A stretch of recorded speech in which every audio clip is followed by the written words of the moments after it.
see here. There we go. That real. All right. Perfect. All right. Hello, hello, hello, everybody. Hope everybody is doing fantastic here today. All right. Good afternoon slash evening, everybody. We're here for another session of Math 126 and Business Calculus. I hope everybody is doing wonderful here. Got it. Well, I don't think today will take too long. I don't think so. Question mark. Hopefully today won't take up too much of your time. I think we'll get through most of the things I want to get through here today. Shouldn't take us too long to get through several examples here today, so I think we'll be in pretty good shape. Alright, hopefully some of the things we'll discuss here today will hopefully shake out some of them cobwebs that we got. So, very important we go ahead and do so. And we'll see exactly what we're working with. So, how's everybody doing tonight? Hopefully everybody's doing great. Everybody doing good out there? See some people coming in, joining the chat and whatnot. Hey Lee Wen, how are you doing? How's it going today? I hope you've had a good day today. Great. Oh, good. What'd you end up doing today, Lee Wen? I'm doing absolutely fantastic. It's been already a pretty productive day. So, and I know we're almost through the first week, but I think we've made pretty good strides in the past couple days. So, yeah, it's always fun to start something new. Like a new semester is always good to start off fresh and get things going, you know. Hopefully you've been just as productive, or if you've just been kind of relaxing and having a nice time, I hope that's good too. I'm so tired. Oh, I see. You got the vaccine yesterday. Is that your first or second shot there, Lee Wen?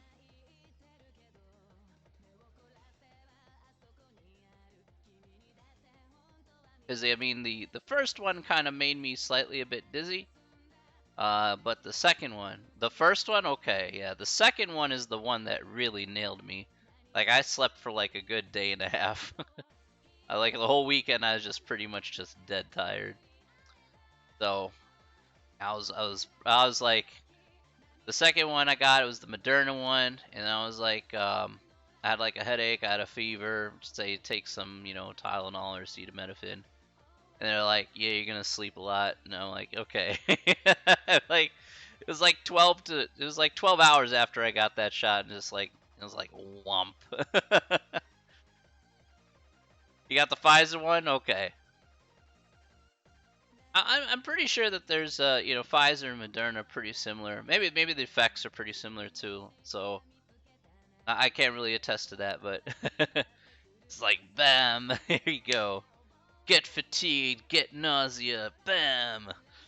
And then after like a couple days, you start to feel pretty good. So you know that it's doing its job. So it's like, well, okay, totally live with that.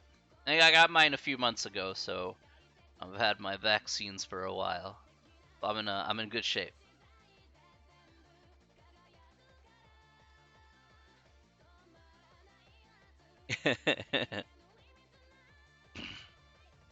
Yeah, so you're gonna have to. Do you have to wait like 3 weeks, or do you have to wait a whole month to get your next one for your Pfizer one?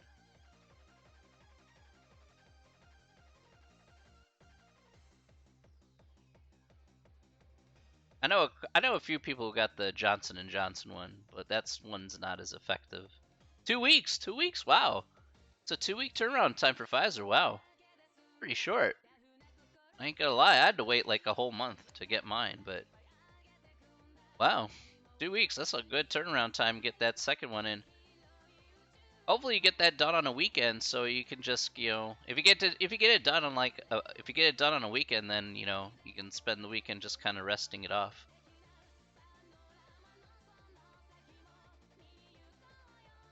So hopefully it doesn't like affect some of the things that you like to do outside of your time. You have that little free time you got there, so it doesn't like hamper you too much. Yeah.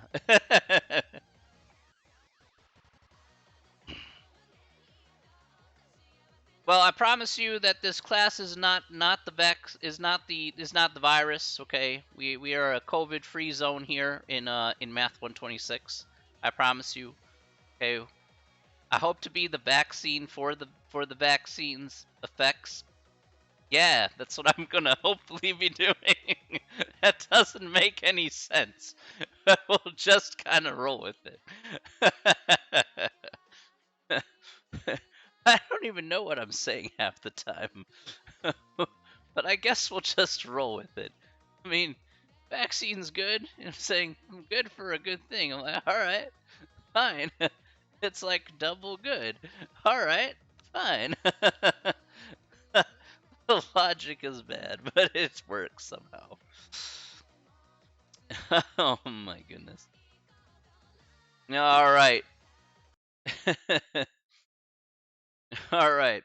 Ladies and gentlemen here, ladies and gentlemen, let's go ahead and get going here for today. Let's get this class rolling, and let's go ahead and take a look here at some new stuff. So let's do some intros.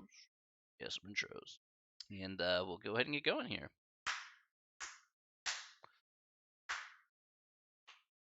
No, no, there we go, much better. All right. Okay, let's get started today. Welcome back to Wednesday. All right. So today, I guess I'll mention here last time. Last time we did most of section 2.3. We got through a lot of talking about functions and talking about properties of functions. We looked a little bit about modeling and whatnot. So we looked at a lot of different things. Again, word problems was something that we focused on here last time as well. So it's kind of like a lot of information that we kind of dumped in there and then kind of went ahead and did. Today, hopefully, will be a little bit more of the turning point here of the getting to the kind of calculus portion of the program.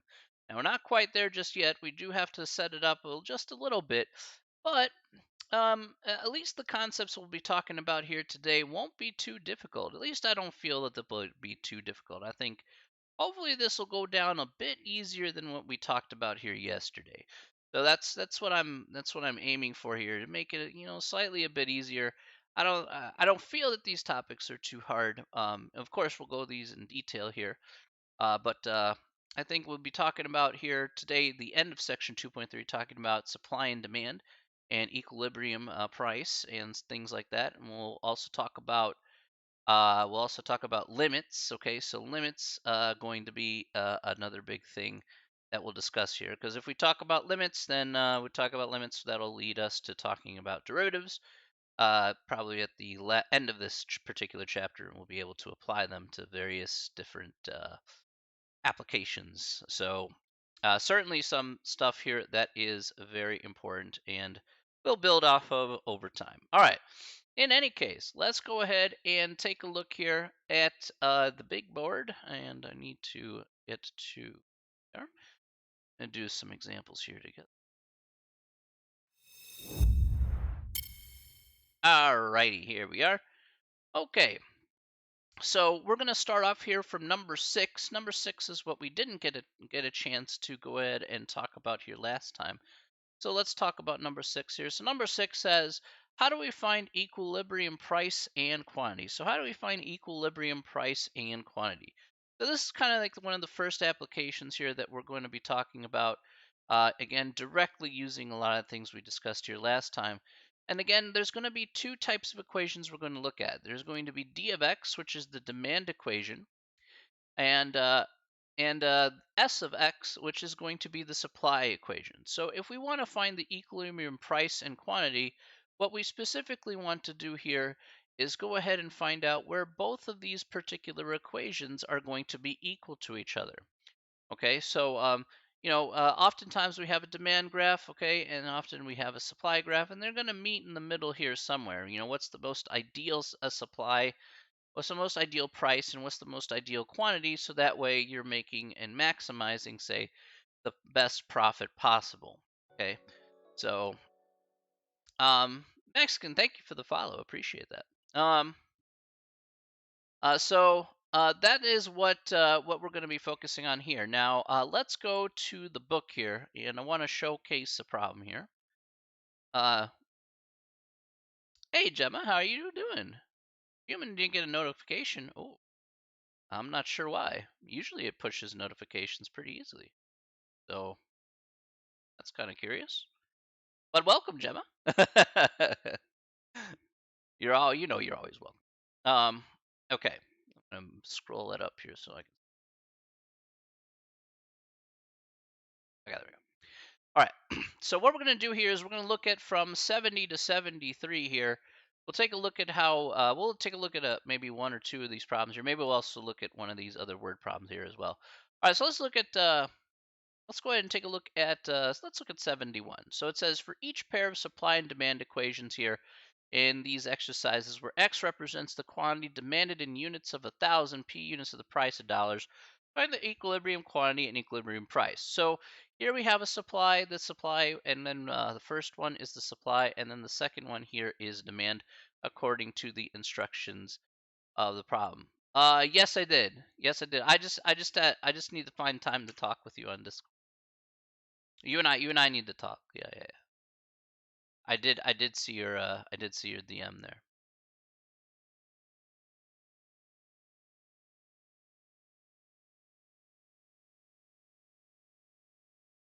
Like I totally agree. We need to talk and stuff.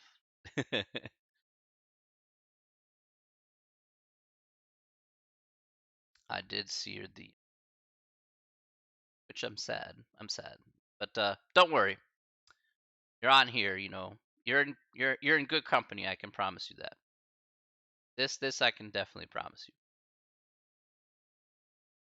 Um. Okay, so let's look at each one here. Let's take a look at the supply equation. The supply equation here is going to be again is this P uh, SX here. So that P P. Oh, no problem. No problem. You know I wouldn't ignore you like that. It's not how I roll. It's not how I roll. 71 here. So I never do you dirty like that. It's not how I roll. All right, and we have the demand equation here, which is P is equal to 15x plus 30.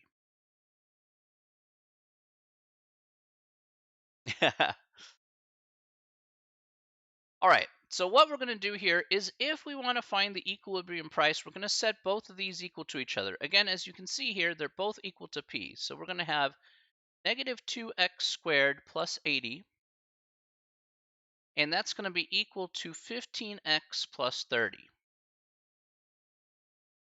Now, there are several ways to go ahead and solve for this problem here. And so let's discuss some of the ways we can actually solve for this problem. All right. Um, so the first way we can solve for this problem is basically moving everything over to one side. So let's say I'm going to move everything over and do a little bit of algebra here. I'm going to add by 2x squared here. And we'll also add by, we'll subtract, excuse me, by 80. Okay, so we'll go ahead and do that here. And we're just gonna shove everything over to one side of the equation. So what we get here is we're gonna get 2x squared plus 15x, and then we got 30 minus 80, pardon me. That'll be minus 50. Okay, so we can have, if we have this, okay, we can go ahead and see what we get here. Now there's in this case here, you have 2x squared plus 15x minus 50. Now in this instance here, you can factor this. You can see if you can factor this out in order to basically, essentially make it work if you can. Um, does this work out where we can get 15? You can use various methods of which to factor this out. So there's methods of the AC method. You can use the quadratic formula. You can factor by completing the square. Okay, lots of different things that you can use here. If you use the AC method, for example, and we're going to try and make this shorter. I mean, invariably, that's kind of what we're trying to do here. But AC method here, just to kind of give yourself a reminder, you would take A times C here. This would be like negative 100. Find two numbers that multiply here to minus 100. And then add up to 15. So two numbers that would do that here, in this case, would be 20 and minus 5. So we have 20 and minus 5 here if we want to find out how to do that. And then we can rewrite this problem here. I just want to kind of showcase here. Hey, Athena, how you doing? Wow, already done? Jeez. Um, we have 2x squared plus 20x minus 5x minus 50. So we split up this middle term of 15x in terms of these two guys. Hydrate here. Still have some leftover Dunkin' Donuts. Coffee here. Gotta be on caffeine all day. Feels great, man. So no problem. So what we want to do here is, pardon me. What we want to do here is factor this by grouping. We take 2x, pardon me, 2x times, let's see.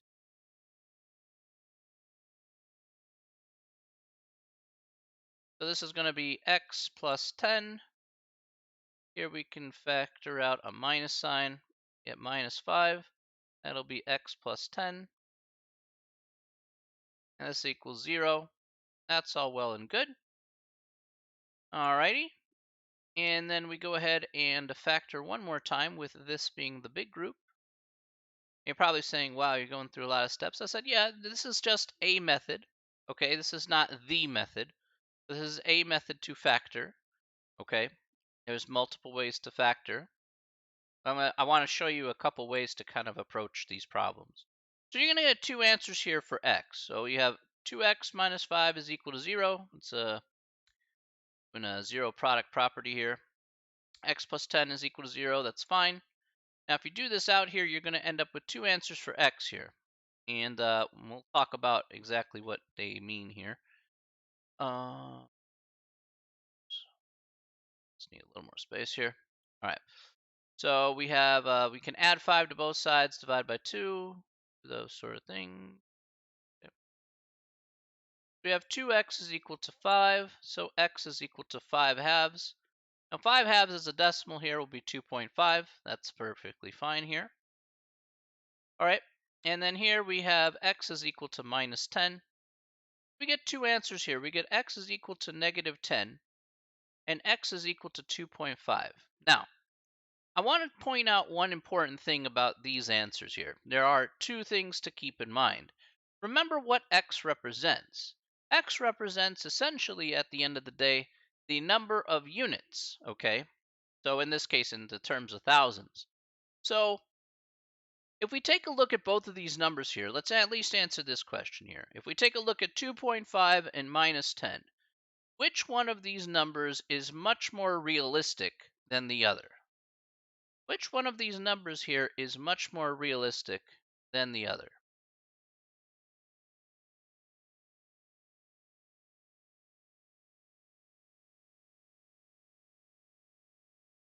Thought that you would work out the times table. Yes, Gemma, that's true. Although that's not always applicable unless you do, say, this first step here by doing a times c. That's why we do a times c first, so we know that we can use the timetable to actually break up the middle term there. Usually you can get away with that if that first term was, say, x squared. So 2.5, the answer is yes. 2.5 is correct, right? If we say x is a supply, right, it doesn't make any sense to have negative 10,000 units. That doesn't make any sense at all, right? So we have to be realistic here, and we have to be very careful about that part there. So in certain problems like these, all right, just to point this out here, in certain problems like these, and let's put this as a note here. I'll put this as a note. So note here. No, you're fine, Gemma. Again, 2.5 is the more realistic answer. Oftentimes, this is what you might run into. Okay. What we have here also, just to keep in mind, is of course what negative 10 represents. All right, negative 10, we do have a name for this here. Negative 10 is an extraneous solution. This is a solution that we get here that doesn't necessarily work within the context of the problem. So an extraneous solution, again, a solution that does not work in the context of the problem. Okay, so that is what that part talks about here. So if you hear me say, hey, this is an extraneous solution, this is what I'm referring to here when I talk about something like that. So the only thing we want to focus on here is 2.5. Now, you're probably saying, okay, well, x is 2.5, so what do we do with 2.5? You know, remember, you're trying to find out, not what are you trying to find out here at the end of the day? You're also trying to find out what P is, which is the unit price in dollars, okay? So you can take any one of these two equations here, and you can just plug in 2.5 and find out what P is going to be. That's all you really got to do. It's pretty much that simple. So let's take a good look here at that. All right. So let's put a P here. Let's look at the easiest one, which is 15x plus 30. So we can just plug in 2.5 into this equation here. And let's find out what the equilibrium price is going to be. So 15 times 2.5, that's going to be 30. That'll be 37.5, so 67.5. So 67.50 is what we're going to get here. You could try it on, put that on the calculator there. That's what you're going to get. So so you get 67.50 here. Um, uh, yeah, so that's going to be P here in this case with X being equal to 2.5. And that'll be your final answer for this particular problem. Okay, so before I move forward here with another way of looking at this, are there any questions so far? Because what I'm going to do next is to replicate these answers, but I just want to be sure that everybody understands that here's one way we can approach it.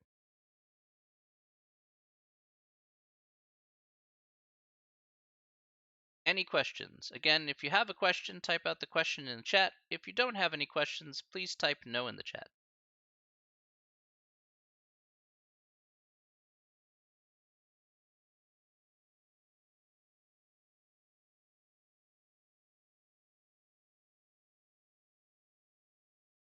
Okay.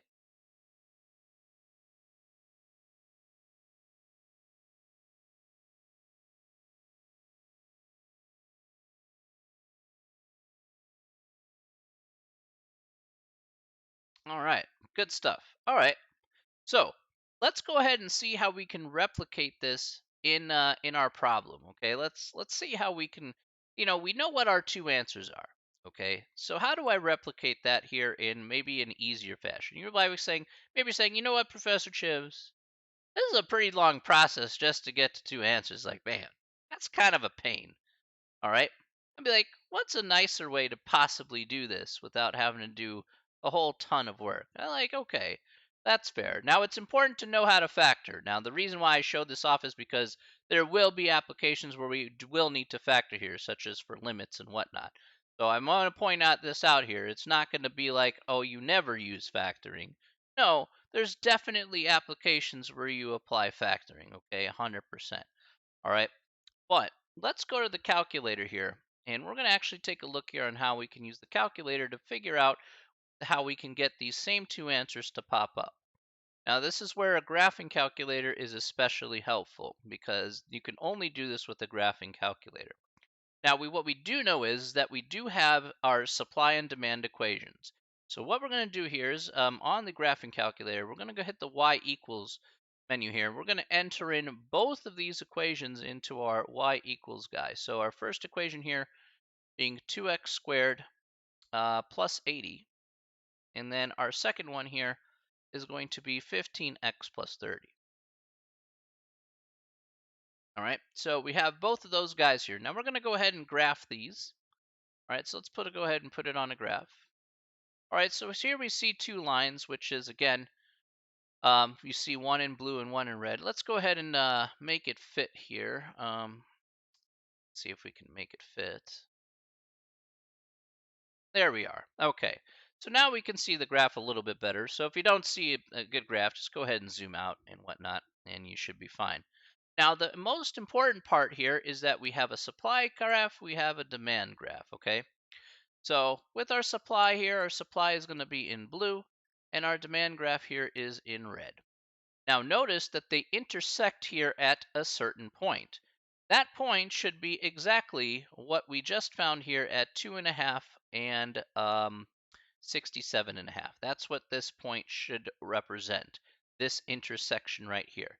So it's like, okay, well, how do we go ahead and find that intersection? Well, fortunately for us, we have the ability to go ahead and do so by using another function on the graphing calculator. Again, what's nice about this is it's pretty robust. So what we're going to do here is we're going to hit the second key and the trace key. All right, and you'll notice here, you'll have this option here which says number 5, which says intersect. We'll go ahead and do that. And on the bottom of the screen, as you can see here, it says first curve. And the first curve we see here is, again, the blue curve. So go ahead and click on anywhere on the first curve. It doesn't matter. The second curve here, we're going to go ahead and click on anywhere on the red line. So it doesn't matter where you click on this second graph. It's let the calculator do the work for you. Go ahead and hit enter on that. Again, it's going to ask you for a guess. You don't care what the guess is. Just go ahead and just hit like the right arrow a couple times and then hit enter one more time. And now, as you see here on the screen, you see exactly the intersection between the supply and demand graphs. Notice that X is 2.5 and Y is 67.5. And then therefore, that's how we can get our final result here, in this case, just the same way we did in doing factoring. So factoring just confirmed exactly, where these two lines will intersect at the end of the day. All right?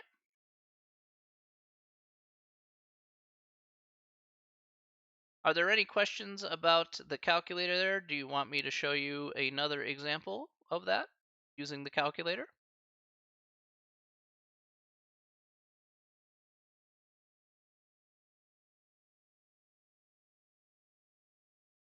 Yes? Okay. All right. Let's do another example then. And let's do it with the calculator. All right.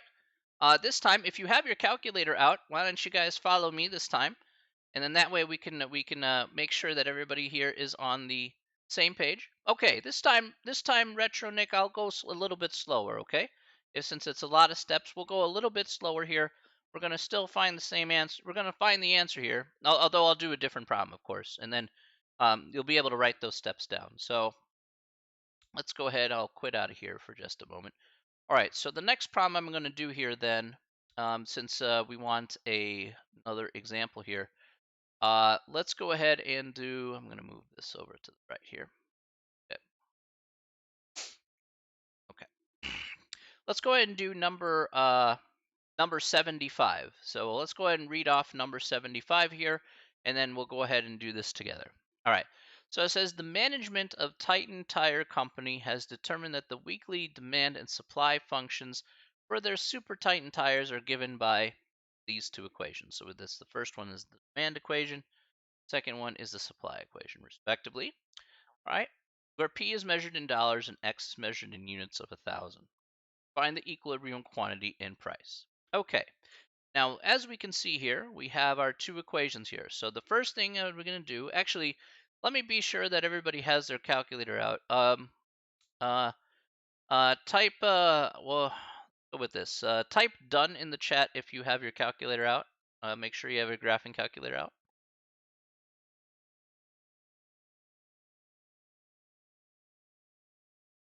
Just let's get our calculator out first and foremost. So I want to be sure everybody's got their calculator. Are there specific numbers that should be in our Windows button? Um, no, not specific numbers here. We want it to graph it as a general function. So you don't have to worry about that, Emma. Just take it as a generic function that that the calculator will graph. Okay. We're just going to start from scratch. That's all I want to do. making sure we all start from scratch. Everybody's got their calculator out. We're just gonna type this stuff in. Make sure we got this down.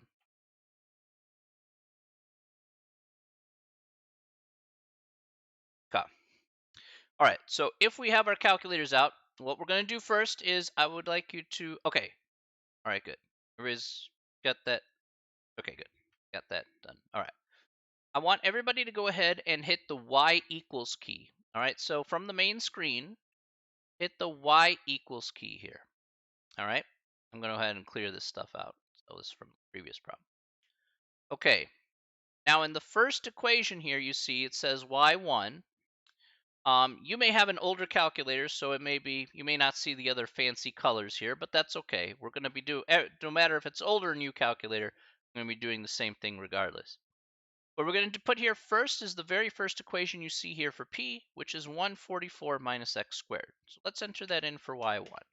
144 minus x. The x button is listed here, right where my mouse is hovering, right underneath the mode key here. So if you click on that, that's the x key there. And then the squared button key is right here underneath the x to the minus 1 key. So it's right here, right where my mouse is kind of circling here. That's our x squared key. So I'm going to go ahead and hit that squared button just like so. Okay, so that's our first guy right there. Now we have our y2. Our y2 is going to be our second equation that's listed here for this problem, which is 48 plus 1/2 x squared. So for y2, we're going to hit 48 plus. Now, if you want to put 1/2 here appropriately, we're going to go ahead and put it in parentheses here because we want to be sure that 1/2 is kind of separated out. So we're going to hit left parentheses 1 and the division key and 2. So just directly putting in 1/2 and then hitting X and then the squared key just like so. Okay. All right. So once you have both of those in here, really quick, once you have both of those in here, I want you to go ahead and type in done in the chat. So type done in the chat if you have both of these functions in your calculator right now.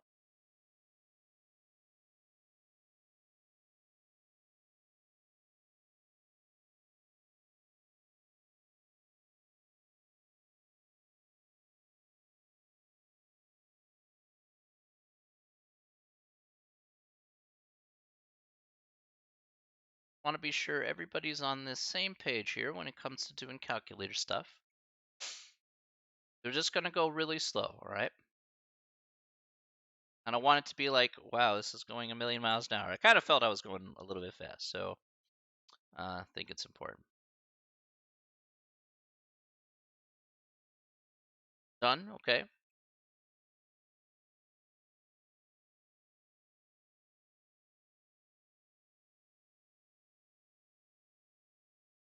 Ackle, are you good?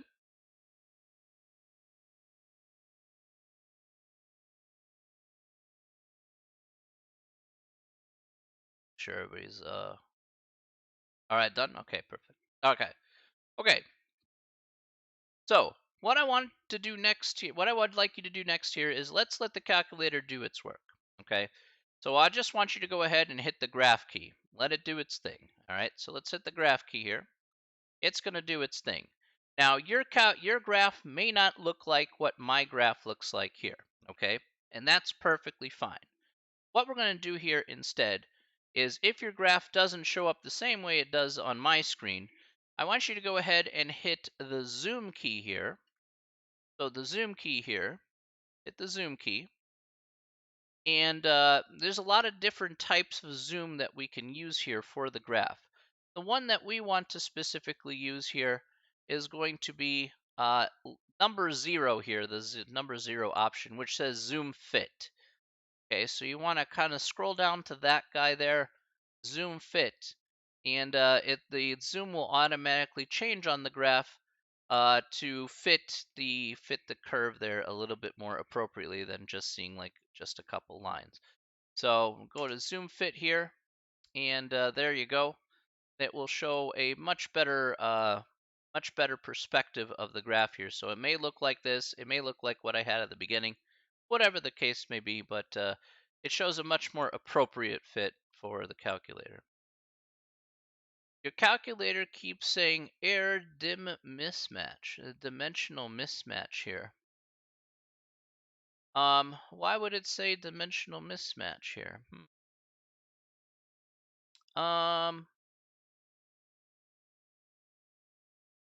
There is a couple. There may be a reason. I'm trying to think. What did you put for your y equals there, Ackle? Did you make sure you have these two functions in here? Also, one more thing, Ackle. Do you have your plot on? If your plot is on here, if this is highlighted, like has a black rectangular bar around it, just hit enter on that and it'll take away that plot. So if it looks like this, for example, like you see on my screen, go ahead and hit enter there, and then it'll take it off, and then you don't have to worry about the error there. Maybe that's what's going on. Make sure you also don't have any other extra variables when you entered in your functions there. You just want these two functions to be underneath y equals. After that, it should work just fine.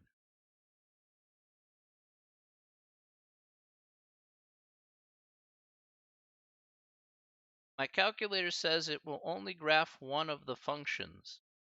What kind of calculator you got there, Contis?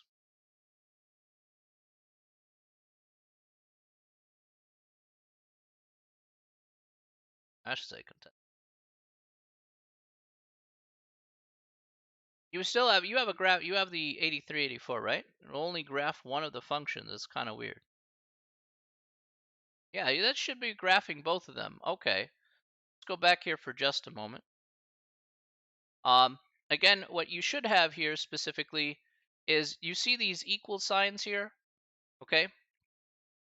If you have these equal signs here, both of these equal signs should be highlighted, just like you see on my screen. If it's like this, like it's not highlighted, just go ahead and hover over the equal sign and hit enter. And then the calculator will go ahead and graph that particular one as well.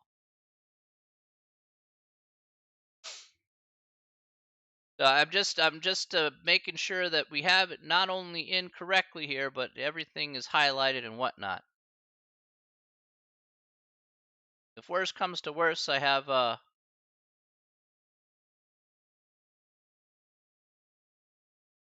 that's kind of weird. Why would it do that? It should give you both. Let's see here. Okay. Let's try it this way. Okay? I have an idea. All right? Maybe there's a setting in there that's not giving you the right thing here. Let me check the mode here before I do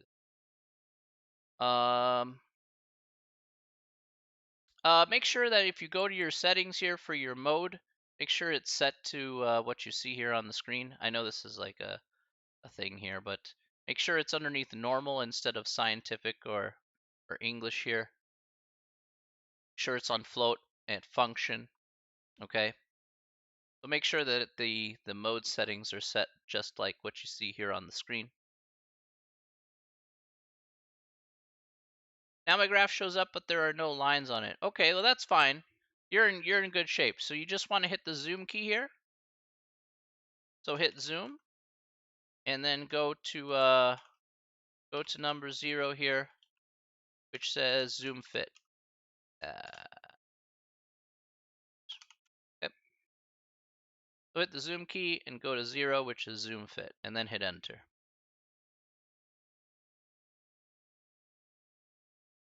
Contessa, does it work now?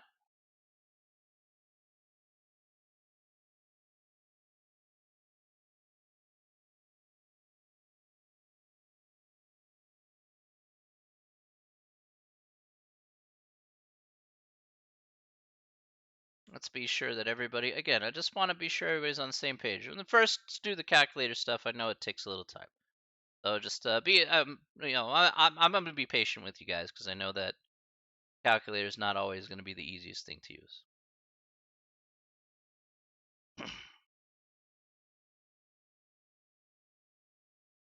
No, I think you're fine. You should see a zoom fit option. You have to scroll down. They hit zoom here. You have to scroll down here. It's going to be number 0 here.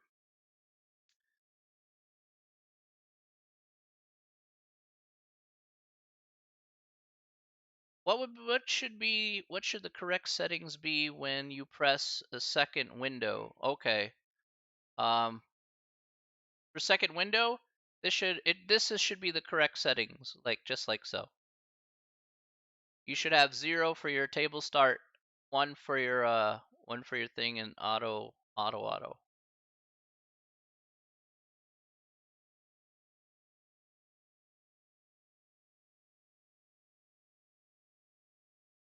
Okay.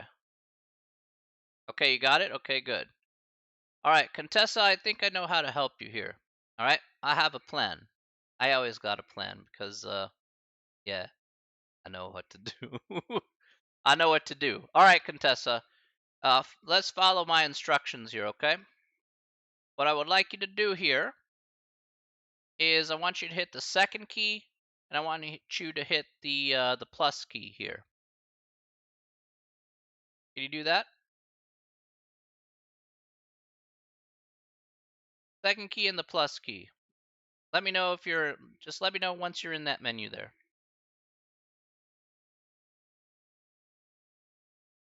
Okay. We're gonna reset your calculator, and we'll redo this here together.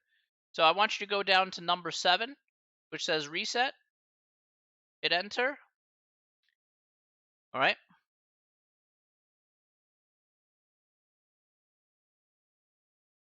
All right. Maybe there's a setting in there that's kind of messing stuff up. We're gonna go to number 1, which says all RAM. All right. And then hit enter, and then enter again. So you can hit enter and then enter a second time. I'll go along and do this with you. Go to reset here.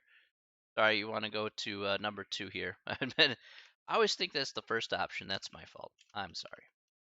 Number 1, and then number 2.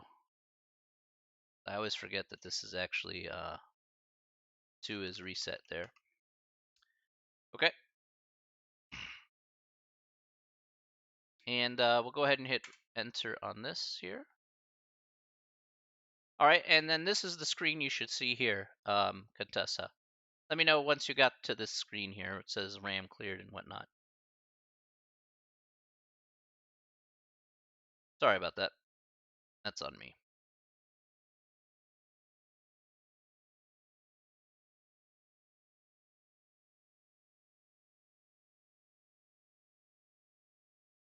You got this. You got the screen. Okay. So once you got this screen here, let's go ahead and enter in the functions here once again. Okay.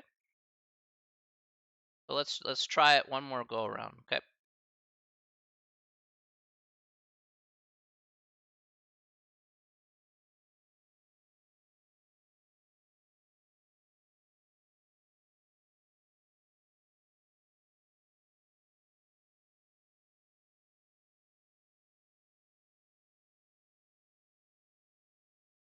All right. So you want to enter in both of these functions here appropriately. All right. Just like so. All right. And then you're just going to hit the graph key once you go ahead and do that. So just like we talked about here, once you have both of these guys in, all right, nothing may appear on your screen to start with, but that's fine. All right. And then once you get that, you go to zoom, scroll down to zoom fit, and you should get to something akin to this.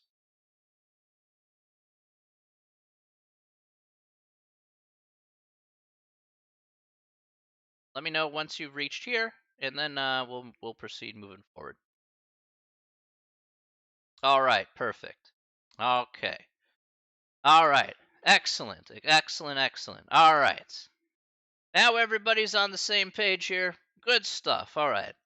First time using calculator stuff is always going to be a long process. It takes away a lot of jitters there. I know technology and junk. Totally get it. Okay. Okay. Now that we finally made it here, let's do the last step here. The last step here is to go ahead and hit the second key. So we're gonna, let me type this in chat here. We're gonna hit the second key and respectively the trace key. Okay. So the second key and the trace key here, the second key, the trace key here is right where my mouse is hovering, as you can see here, which is the calc, C-A-L-C. That's the trace key here. You're going to get to this little menu here, as you can see here on the screen. Okay. After that, we're going to go to number 5, which says intersect. Okay.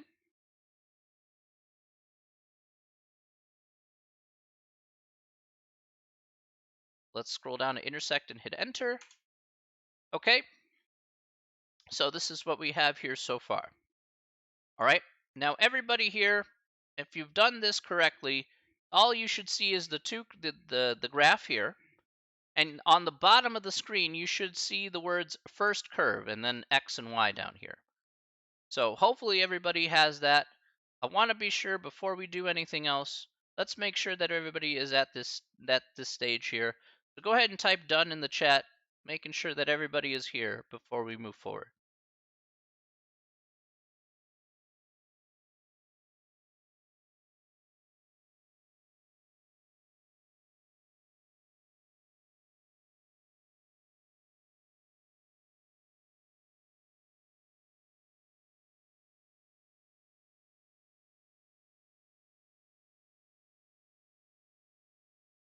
Can I clarify the equations again? What do you mean? Like these you did these two equations here, like these two guys. If you're talking about what the equations were, I just took it from number 75.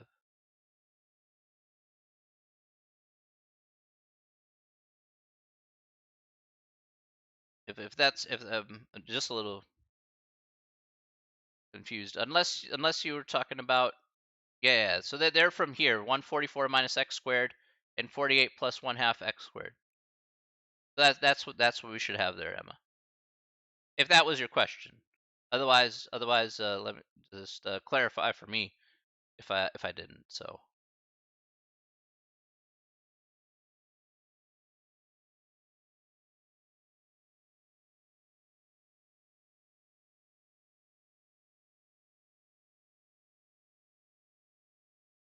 okay.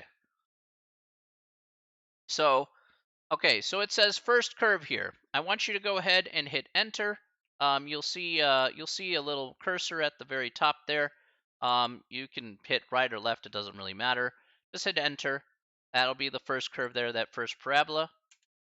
And then the cursor will shift down. It'll say second curve. Okay. Again, it'll shift down here. Go ahead and hit enter a second time. It'll say guess here. Hit enter a third time, and then it will tell you where it intersects. Okay, and as you see here, the intersection between the two is at 8 and 80. So as you see here, x should equal 8, and y is going to equal 80, i.e. p will equal 80. That's going to be our final result here for this particular problem.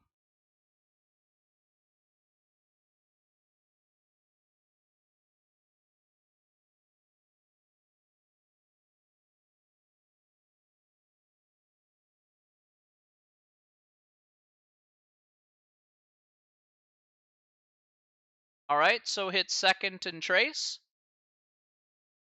So let's follow along here one more time, okay? Second key and the trace key. Go to number 5, intersect, and then hit enter 3 times. Okay. So I'm gonna hit the second key and the trace key here. Oops, second and trace. Okay. We'll get to this menu here. We're gonna go to number 5, and we're gonna enter in. We're gonna enter in the first curve here. Go ahead and do it.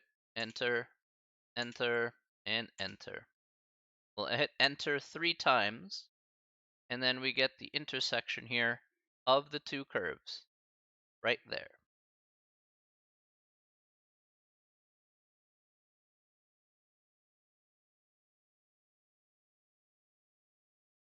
All right. Again, you want to be close to the intersection that you want, so it's not really too hard to do, but there you go.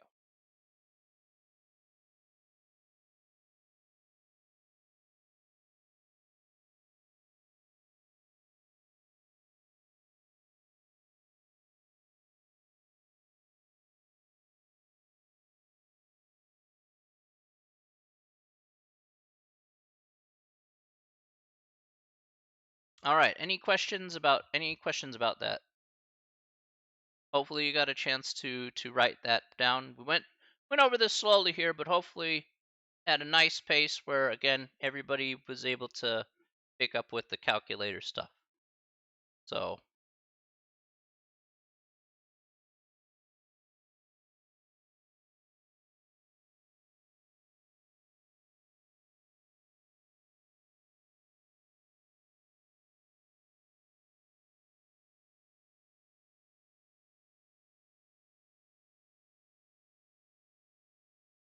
if your graph is on the far right there, Lynn, just go ahead and rezoom the graph.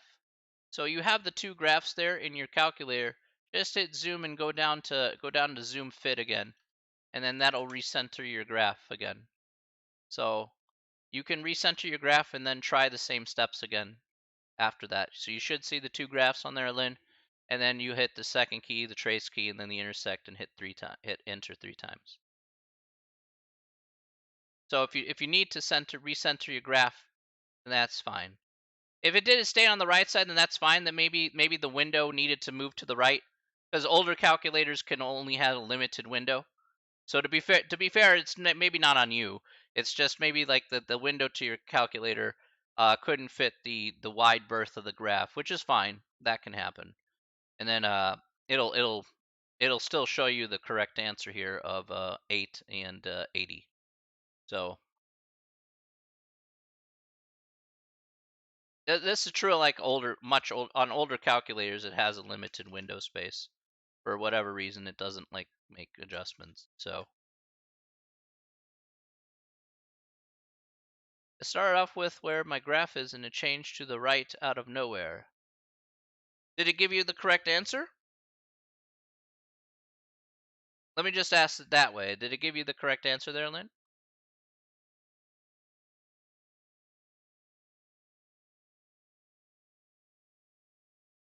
Okay.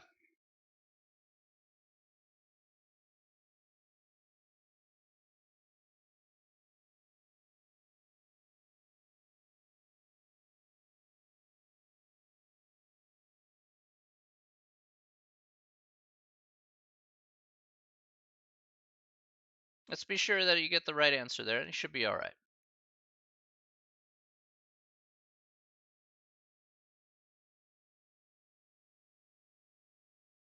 Okay. Got 8.08 and 78.63. Yeah, that's not the right answer, that's for sure. I have to see your calculator then, because that's not the answer you should be getting. You should have it the same steps that I had here. I don't know why it's changing your graph. If you need to, you can reset your calculator as well, like I showed from before. But maybe there's a setting in there that's not supposed to be there. I don't know, because obviously I'm not there. But if you need to, you can reset your calculator just in case, and then try entering in the two equations again, and then you should be able to get it going.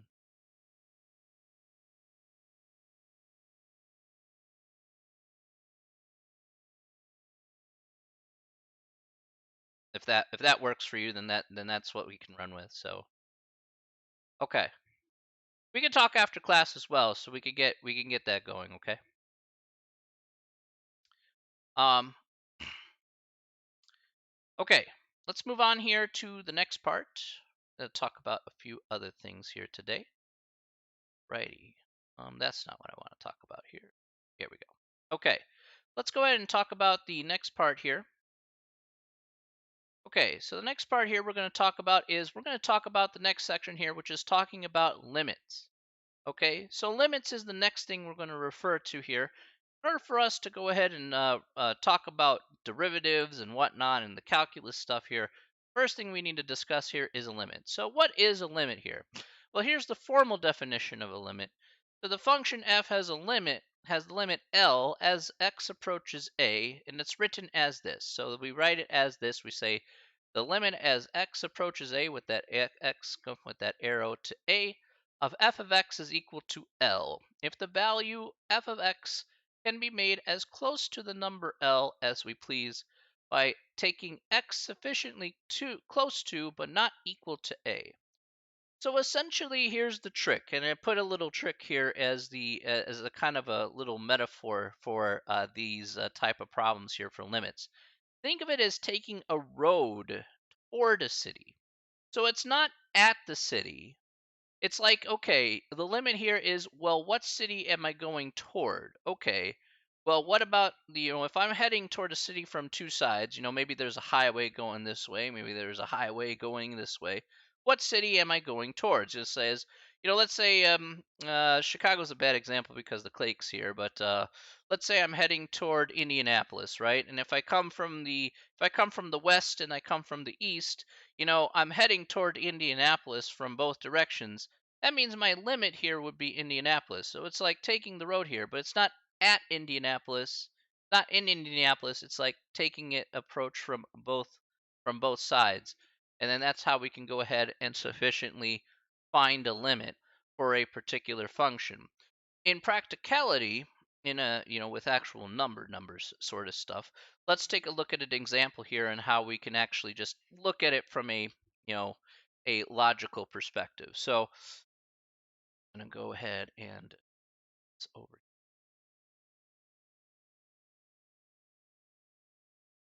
All right, so page.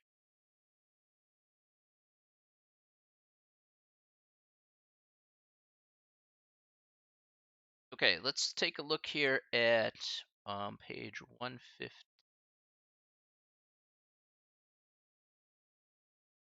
All right, so we're going to look at several of these problems here together. All right. Now there's a couple ways we can actually again view these. All right, so let's take a look at it from a picture perspective, and then let's take a look at it from a numerical perspective. Okay, so that way we get a good idea about what this definition is all about. Okay, so the picture perspective looks something like this, and all this junk. So let's take a look at this picture here. Now the first picture I want to look at here is in here. Can I zoom? Is that possible? I can. Okay. So let's take a good look here at number 5. Okay. Let's look at number 5. All right. Okay. Now, looking at number 5, what happens if I take the limit as a approaches 2 of this particular function? Now, just to kind of highlight one thing here, how would I write this really quick? Um, you write it like this. You write it as the limit as a approaches minus, actually x approaches minus 2. I'm sorry, not a. What am I doing? As x approaches minus 2 of f of x. Okay, so this is the way you would want to write the limit here, at least in terms of its notation. But let's take a look here. What would be the limit in this instance as a approaches minus 2? Now, the way we want to view this is, let's take a look at it from both roads. Let's say we're coming from the west side, and let's say we're coming from the east side. What y value are we approaching on both roads? So let's take a look here. What y value is it approaching from both sides according to this graph? What y value can you see here on number 5 is that it's approaching? What do you think?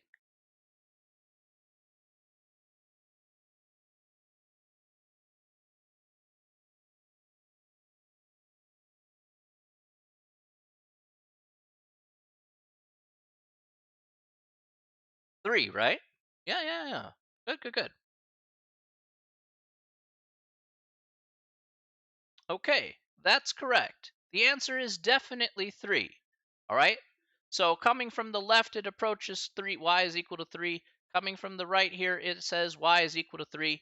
So the answer here is actually 3. Now, this is the confusing part here. Again, for some people, when they first start to talk about limits here, we actually have a point here. In essence, it's like, okay, f of minus 2, if we looked at the actual y value here, is actually equal to 2, but the limit here is equal to 3. So this is a distinct difference here. This can happen on certain graphs. This is a distinct difference between limits and the actual point on the graph. The actual point on the graph may not necessarily equal the limit, as you can see here in number 5. So let's put that as a note here actually. So no, not there. Okay. So let's put a note here. No problem, my friend, no problem.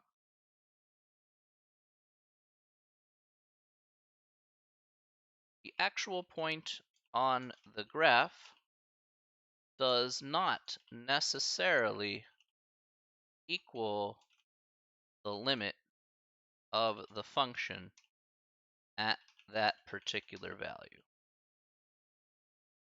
Okay, so I do want to make a point regarding that here. Okay, is the actual point on the graph does not necessarily equal the limit of the function, as we can see here in this particular problem. All right, so what we see here for number 5, that is a good example about where that is definitely occurring. All right, we can clearly see that the limit here is 3, but it's not equal to the actual y value where that point is actually located.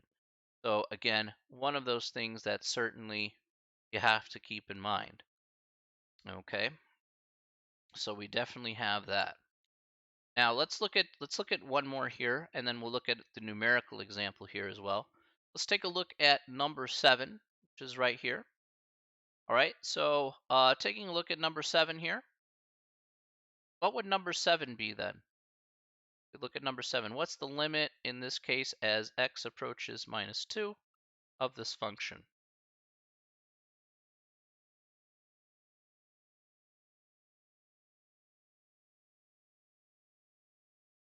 What's the limit as x approaches 2 of this function? Minus 2, sorry. Is 2? All right, so take a look from both sides here, Ashley. Okay, so look from both sides. You're coming from the west and you're coming from the east. The question is, do we arrive at the same city if we come from the west and we come from the east? If we do, then that's going to be our guy. If we don't, then we don't have a limit. So what do you think? Is it 2? Is it 2 and minus 2, or does the limit exist or not? What do you think? We got because I like all of these answers. These answers are really good. So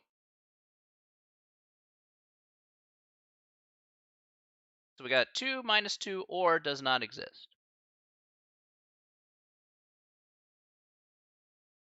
Because they don't reach the same point from both directions, right?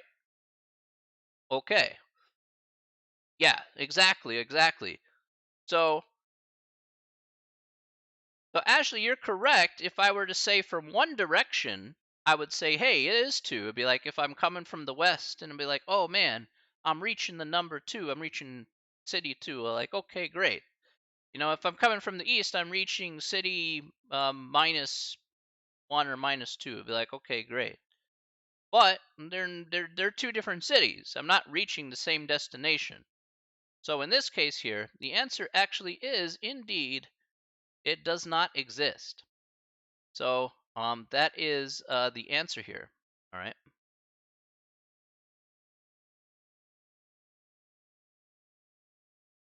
All right. It must reach the same destination. So again, another note we'll add to this guy here And we'll put another important note here, note 2. If I can get the spacing to work. Fine. Yeah, whatever. Anyway, note 2 here. If both sides do not reach the same place, i.e. the y value, then the limit does not exist, or again, DNE for short. So that's another reason why I did this question here is like, hey, it's possible that we just don't get a limit to actually exist. And we actually use this again one more time when we're talking about, say, one-sided limits, which is in the next section here. But yeah, you can see here that limits, it just depends. It's not just from one side or the other. We actually have to look at both sides here. And if we're, again, approaching the same city, we're in good shape. Not, it's kind of a problem. So, all right, are there any questions about that, at least from a picture perspective? So I think a pictorial perspective a lot of people like because, again, you can kind of visualize that there. Hopefully that makes it a bit easier to kind of understand. We'll look at it from a numerical perspective next. So now that we have a pretty good idea here.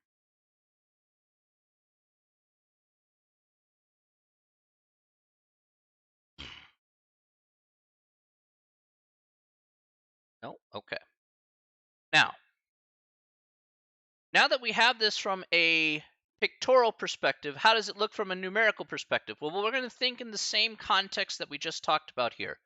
We want it to approach the same value if that limit exists, okay? Just like we have here for this second note. So let's take a look here. Let's look at the book here one more time. Let's look at just one of these functions here. And I say, okay, let's look at 14 here. Okay, so let's look at number 14. And it says, okay, we have 1 over x minus 2, and we want to find the limit as x approaches 2 of this function here. All right, so let's go ahead and do that here. Now, the way they go ahead and do that specifically, and let's see if I can, can I scroll over to the right side? Is that possible? Is that a thing? Can I do that? I guess I can.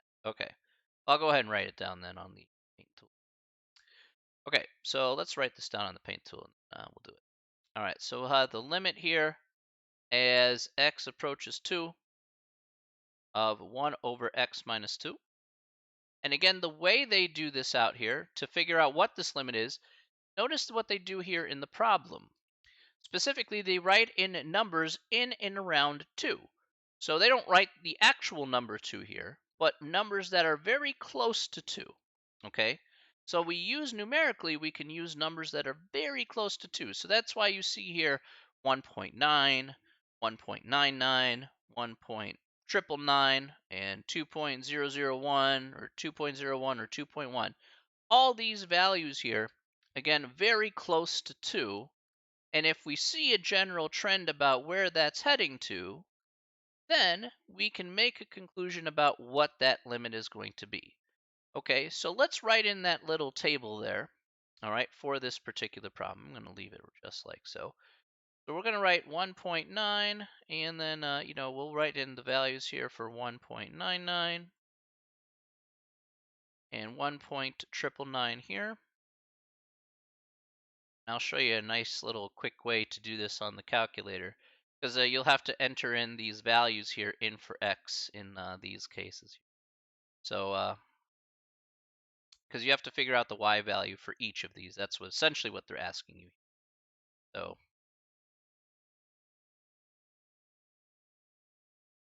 okay. So now we have this on our little paint tool here. Let's go to the calculator. We can actually ask the calculator what these values are going to be.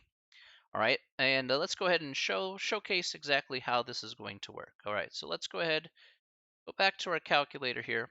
Let's go ahead and do this together here. Hope this time it shouldn't take too long. Okay, I promise you that. All right. So what we're going to do here first, so we have our calculators out back again. We're going to go to y equals here, and let's go ahead and clear out our previous two guys that we have here. All right.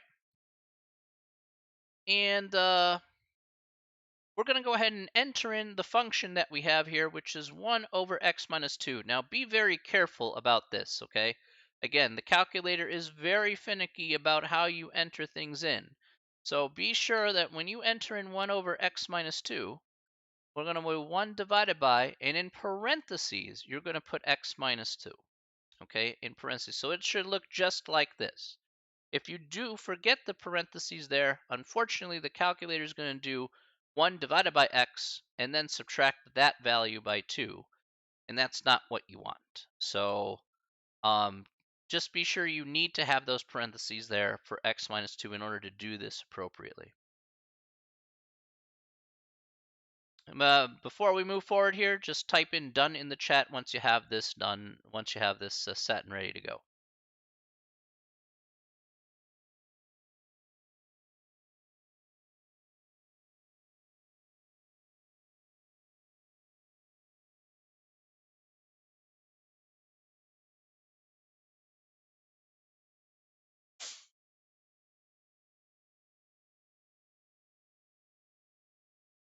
Um,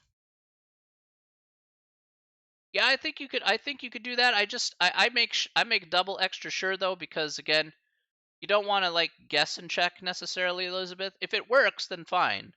You know, that's not a problem. But I like, again, using parentheses here makes it 100% definitive that it's doing the right order of operations the way you want. So if it does it the right way you want, fine. I just want to be sure that parentheses here kind of are a little bit more of a safe bet. So especially with more complex functions, that can be a little bit more daunting. So if there wasn't a 1 here, if this was like, if let's say at the top here, instead of 1, it was like x squared plus 5x or something like that, you know, something akin to that, then, you know, you have to be sure that it'll work out the same way. So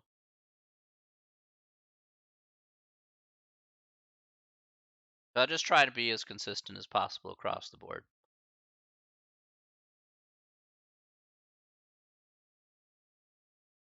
But if it works, it works. That's what I will say there. Yeah, it's just set up as a fraction. Okay, if you use parentheses, great. If it's set up as a fraction, that's fine.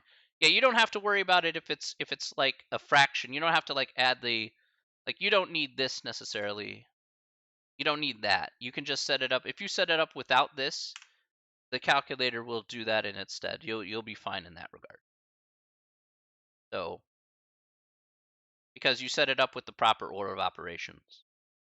But if it makes you feel better, I'd be like, if it's consistently fine on the calculator, I'm fine with that. You know, whatever works for you, as long as it's a consistent process where you're going to get the correct answer every time. I'm perfectly cool with that. So that's why I'm not going to sit here and say, oh, it's wrong. Like, of course not. You're getting the same consistent answers. So, you know, I'm cool with that. More than one way to skin a goat. Yeah. So there you go. Goat, cat, sayings, things. You know, just roll with it. All right. All right. So what I want you to do next here is I'm going to go ahead and type this part here in the chat. So we hit the second key here, and we're going to go over to the second key and the window key. Okay. So let's hit the second key and the window key. Second key and window key. And we'll go to the table setup we saw earlier here. All right. So hopefully everybody is here. Okay, and we're going to make one change here on this table setup. Where it says independent, the independent part here, so INDPNT, we're going to change to ask. Okay, so we're going to change it to ask. All right, so we're just going to scroll down here. We're going to skip the first two guys. Ignore that. Go to ask. Hit enter right on there. We're going to change right over to ask. That's perfectly fine.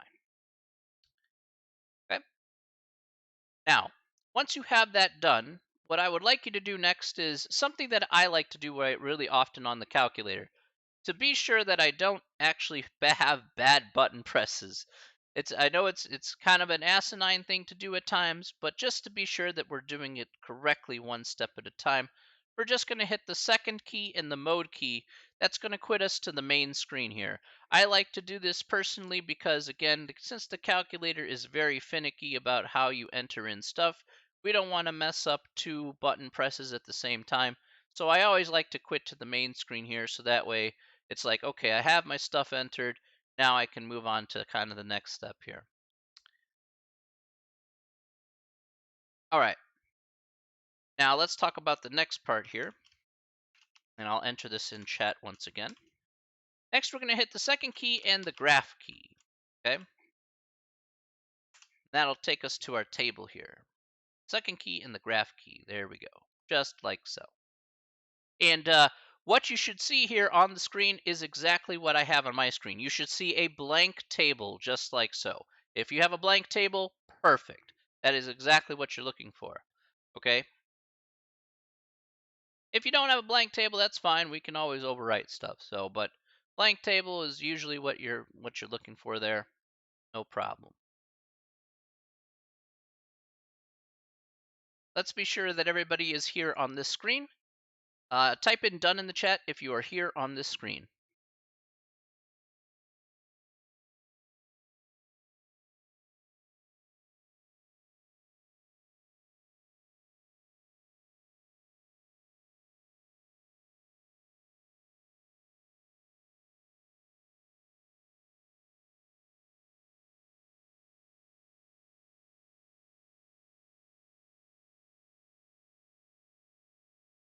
Okay.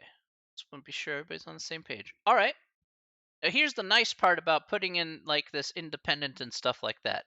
Notice the values that we have here. We have 1.9, 1.99, 1.999, okay, 2.001, 2.01, 2.1. We can just enter these in directly, and we're going to get an answer back out for y based on the function that we just put in. So if I put in 1.9 here in for x, and then go ahead and hit enter, then we get an answer that we can go ahead and put down, which is in this case, -10. Okay, fine. We can now try it for the next one here. Make sure about my function here real quick. Okay, I did do that right. I'm not going bananas. All right, that's fine. You don't have to do what I did. All right, so we'll put in 1.99. Let's put in 1.99. Let's see what we get. All right, I get -100. All right, that's fine. All right, I'll put in one. Oops. I'll put in the next one here, which is 1,999. All right, so I get -1,000 for that. Now I just repeat the process here, and I go ahead and take a look here and see what I get for the 2's. So let's see, I'll get 2.001. All right, I get 1,000 here. Let's try 2.01. I get 100. Then sometimes those would be decimals, so they could be pretty ugly decimals. So again, but this is a nice example here, just to kind of show off. All right, so we get 10. So let's take a look at our table here. All right, so these are the y values that we get here for each of them. These are the values that are given to us here in the problem. These are the values that are closest to 2 here. Again, let's go back to the book here for just a moment here, Elizabeth. If we take a look here at the problem, notice that they give us the table of values here. Now, the specific reason why they gave us these specific values is because we're taking the limit as x approaches 2. So we want to pick values that are really close to 2, in and around 2. Okay, because that's the problem that we're given here in this case, okay? So we want to pick values in and around 2, so that's why these x values have been specifically chosen. We want to see, what are we approaching from the left-hand side to the left of 2? What values are we approaching from the right-hand side from the right of 2? So there's that's the reasoning why we are specifically choosing these numbers.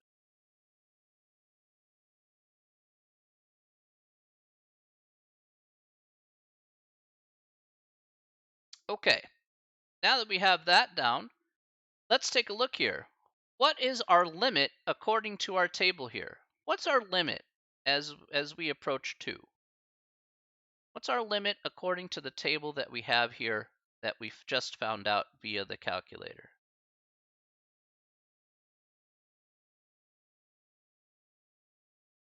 What do you think?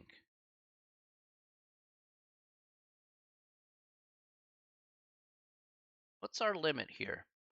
So notice as we get closer to 2, it looks like we get smaller and smaller numbers here, right? It looks like it's negative 1,000. It could be negative 100,000 if we get really, really small, next to 2. If it's like 1.999, for example. Looks like above 2, looks like it's getting bigger and bigger. Okay. What would this limit be then? What do you guys think? Does the limit not exist? Okay, why do you think the limit would not exist?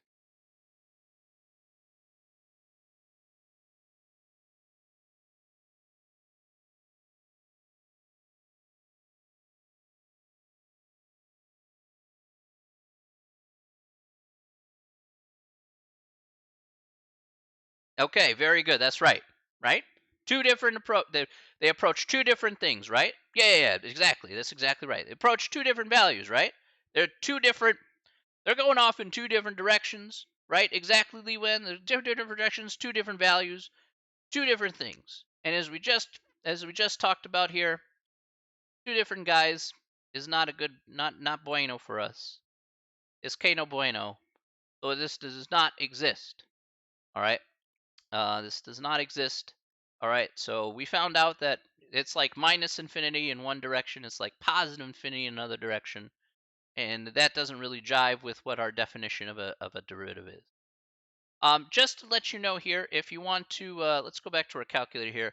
Just to let you know, if you want to reset this table here, if you don't want this table anymore, go ahead and hit the second key and the window key back again, and then you can change it back to auto. Change it back to auto and hit enter if you want to just get back to not having to manually enter in stuff into a table. We just used it for this example here, but if you want to change it back to normal, just change it back to auto, and then you should be good for that.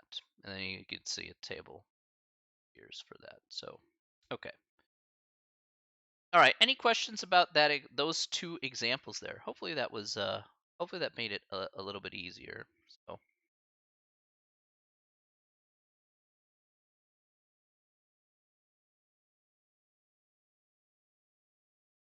any questions, anyone?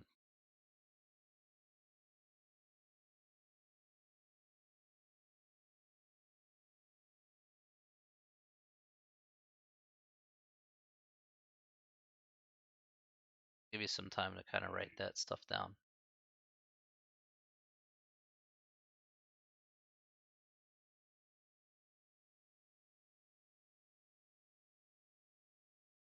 All right. All right, we're in really good shape. Okay, this is good. This is good. All right. Good. All right. I'm liking what's going on here today. Like I said, I think today is a good is really good for kind of refreshing some of those things. So, all right. Okay. Now let's talk about number 8, and I think there's oh yeah. Okay. Let's take a look at number 8. All right. Number 8, what are some properties of limits? So, Um, some properties of limits here. It says basically if what happens if we combine limits or the like. So there's 6 properties here. Some of them are, I think the first 4 there are pretty intuitive, and then the last 2 we'll talk about here in a little bit more detail. So first of all, we say let the limit as x approaches a of f of x be some number L. Uh, and the limit as x approaches a of some other function here, g of x, be equal to some number m. Okay, so there you go. Pretty easy. Okay, so now if we have the limit as x approaches a of f of x plus g of x, then all you need to do is add those two limits together. There you go. Plus works exactly as it stands. Just add L and M together. You're fine. Minus works the same way. if we have f of x minus g of x, we'll just subtract the limits from each other. It works, it's a direct minus to minus sort of deal.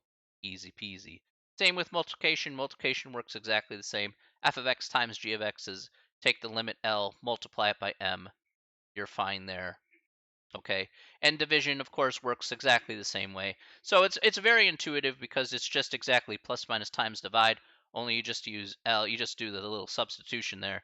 You say, okay, well, it's L divided by M, and then you're like, okay, fine, I got it. So 1 through 4 is your plus minus times divide stuff, which exactly translates using their respective limits. So nothing that's really super fancy going on there in that case. Let's talk a little bit about number 5 and 6, though. Number 5 and 6 also have a little bit of a direct translation. Now, in this particular case here, the limit as x approaches a of c times f of x. Now, what is c here exactly? Let me put that here because I forgot to do that actually. So C here specifically is a constant number. Okay, so for example here, in this instance, let's say let me put this on split screen here with the paint tool. Um, if we had say something like this, let's say we had that's a good example. Oh yeah, that's a good example. All right, let's say I have this. I have the limit as x approaches, let's say 2. Let's go with 2 of 3x. Okay, so let's say this is what I have here.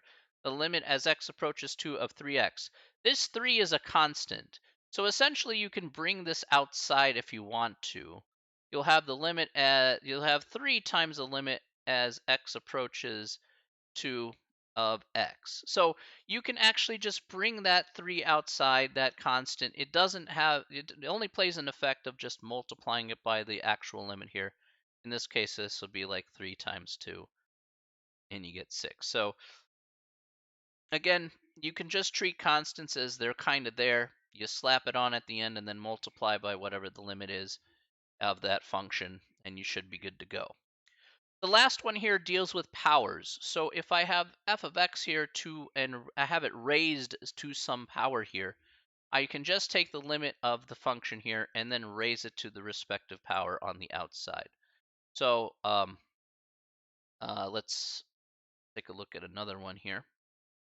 If I had, say, the limit as x approaches, let's say, 5 of x plus 1 quantity squared, all right, then all I have to do is take the limit as x approaches 5 of x plus 1, and then I can take whatever that is, I can take this and I can square it. So this is equivalent here in this case. And the limit as x plus 5 approaching of x plus 1 here, just as a side note here, is going to be 6. And we'll do some more direct examples here in just a second. But we get 6, and here we get 6 squared, get 36. So yeah, the powers work exactly the same way. You can just break it down if you want to, and kind of put the two pieces together, no problem. So that again, those are some properties there that you can directly translate to without having to do too much work. Again, the last two can be a little confusing, so I just wanted to clarify that, make it a bit easier to get. All right. Are there any questions about the properties of limits? Where did the 6 come from? I'm going to go ahead and show that off here in just a second, Lynn. So that's a very good question because we're going to look at two strategies about how to find limits here. Okay, so um, valid question, very valid question, I'm not going to lie. All right, very valid question. All right, so you'll see exactly where that 6 came from in just a second. Before we do, though, are there any questions about at least the properties here? And then I'll show that off about how I got 6 for that second example there.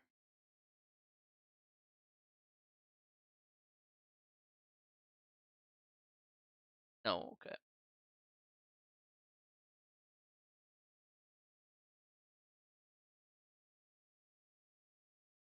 Okay, so how did we find 6 in that last example? So that's what Lynn had asked.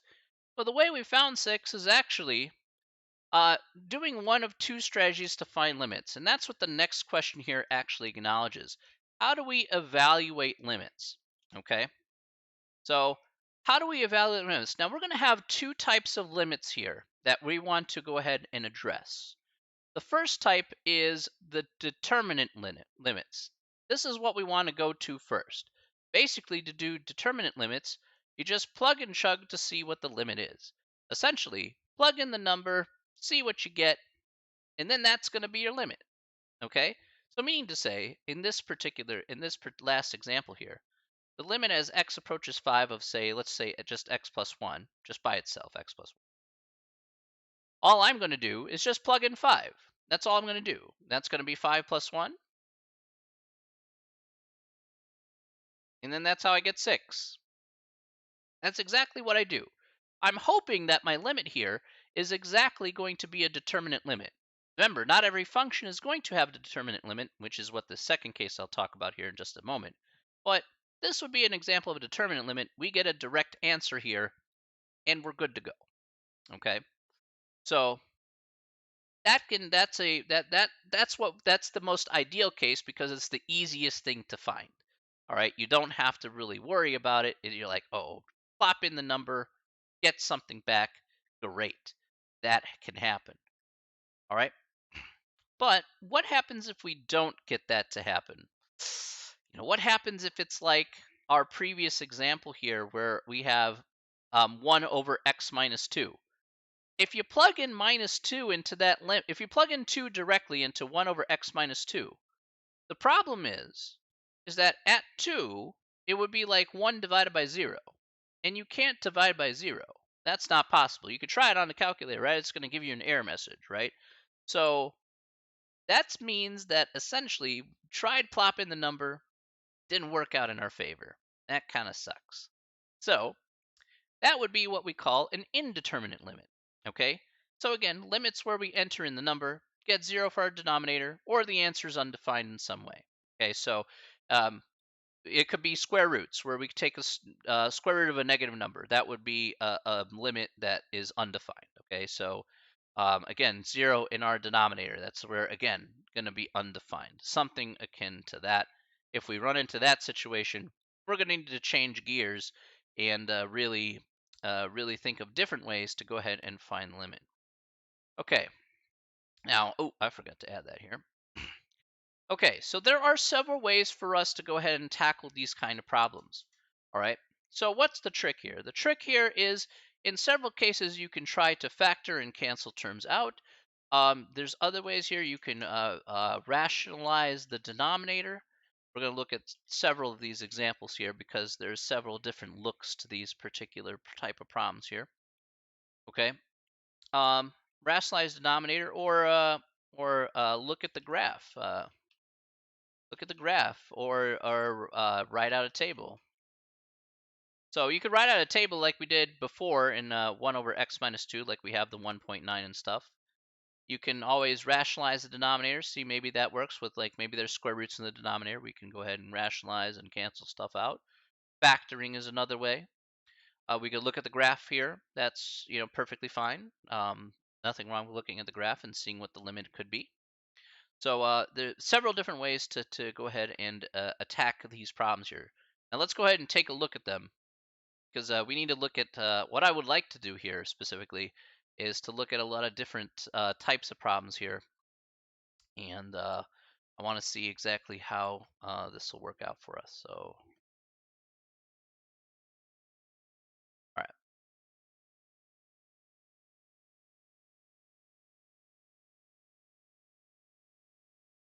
So there's a lot of different types of limit problems. So I want you to get like a good broad brush of a lot of how to tackle some of these problems here without feeling overwhelmed. So, all right. The next.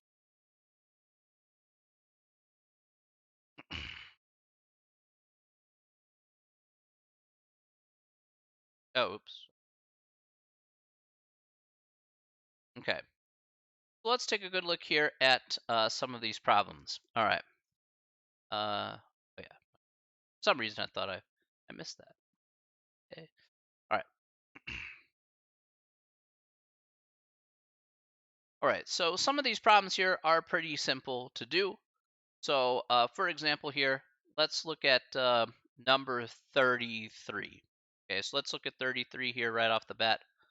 Go ahead and do these out, and go ahead and just take a look at that here right away. Shrink this.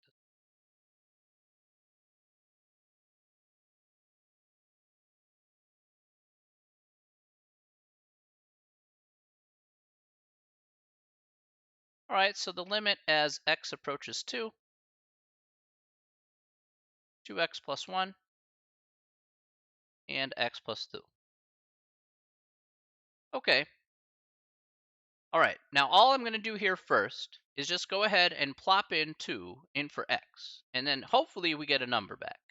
If we do, great, we're done. If we don't, sad face. Okay? That's essentially what we're after here.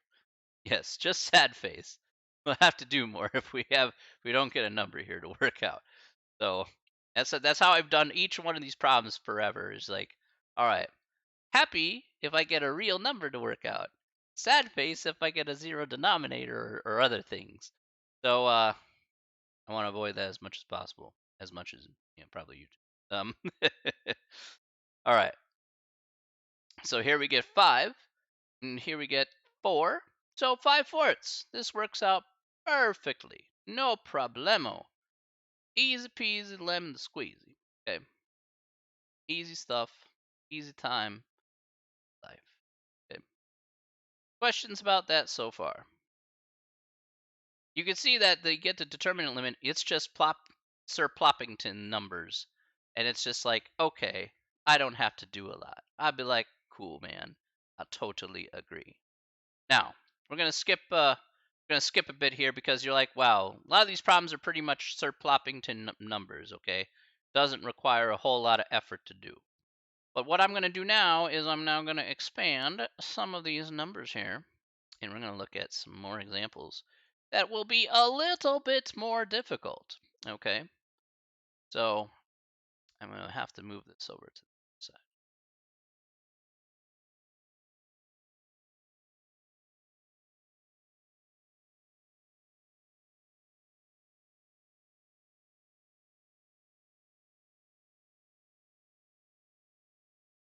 Okay, so let's take a look here at number. Let's take a look at number 50. All right, so let's look at 50. 50, the limit as x approaches minus 2 of x squared minus 4 over x plus 2. Okay, now let's say I plop in minus 2. Okay, that's the first thing I'm going to try. I'm going to just try it, right? I got to try it. If I don't, then, then I don't know what I'm working with. So I plop in minus 2. I give it the good old college try. I want to believe. I get 4 minus 4 here, so I get 0. And on the bottom, I also get 0. So sadness, we unfortunately have division by 0. So unfortunately for us, we have an indeterminate form here for this particular problem. Okay, now, so we're going to need to strategize and do something else in order to find this particular limit. As I said before, there's a lot of different choices that you can certainly make in order to find this particular limit. But the first thing that we can try here is to go ahead and factor. So let's take a look and factor this out here. So we'll look at x squared minus 4 over x plus 2. Let's factor out the numerator here, x squared minus 4. Does anybody remember here? What is x squared minus 4? What does that factor to? So what does x squared minus 4 factor to? You guys remember? Hopefully, what does x squared minus 4 factor to? We can split that apart into two factors. Does anybody remember? X plus 2x minus 4. Now that's pretty close. That's pretty close. Okay, so 4 and 2. You like 4? I correct myself too. Okay. Yes. Okay, good. Good. I was worried there, contest. I'm like, you corrected yourself by making the same correction you just put out. All right, so x plus 2, x minus 2, right? Okay, very good. Very good. So yeah, just that the little Wayback Machine, from factoring from before, those quadratics or, all those other guys. Okay, yes, it's definitely going to play a role here in some of these problems for sure. All right. Won't say for every problem, but for some of them, yes. Okay. 100%. Okay. So let's take a good look here at this guy. So we're going to have x plus 2, x minus 2.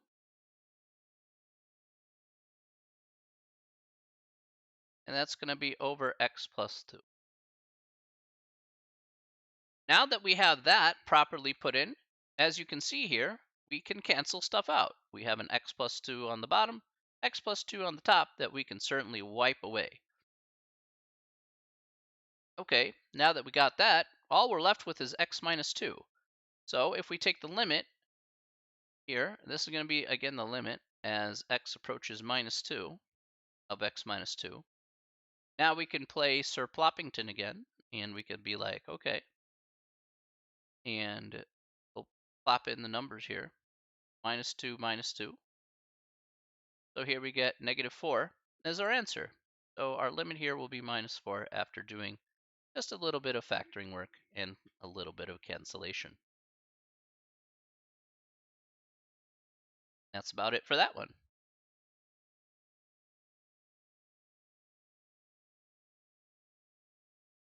Any questions about that so far?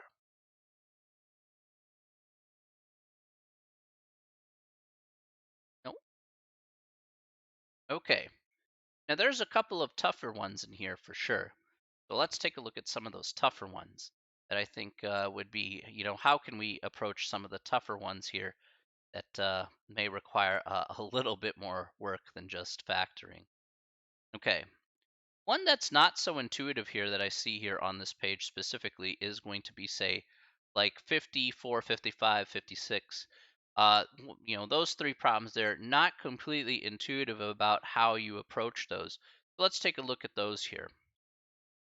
Okay, so let's look at 54 here. And you're probably saying, there's not much you can do, but there is something you can do. So let's say limit as b approaches minus 3 of b plus 1 over b plus 3. Now, unfortunately for us here, you can plug in minus 3, and we're not going to get net good results here. It's not going to be in our favor here because, again, at the end of the day, we're just going to leave off with negative 2 divided by 0. Pretty bad. Okay, so not what we're looking for here since we don't want to divide by 0. What's the trick here in this problem? Well, it doesn't look like there's anything factorable here, and you would be correct. There is nothing factorable here whatsoever that we can really use and really cancel stuff out. So unfortunately, you can't magically cancel the b's. I know that looks like you can, but you cannot cancel the b's. All right, that's not how it goes. Okay, b's are limited to, say, Nicolas Cage movies. That's about it. All right, and that didn't pan over so well, and neither does that method. All right, so we're gonna move on.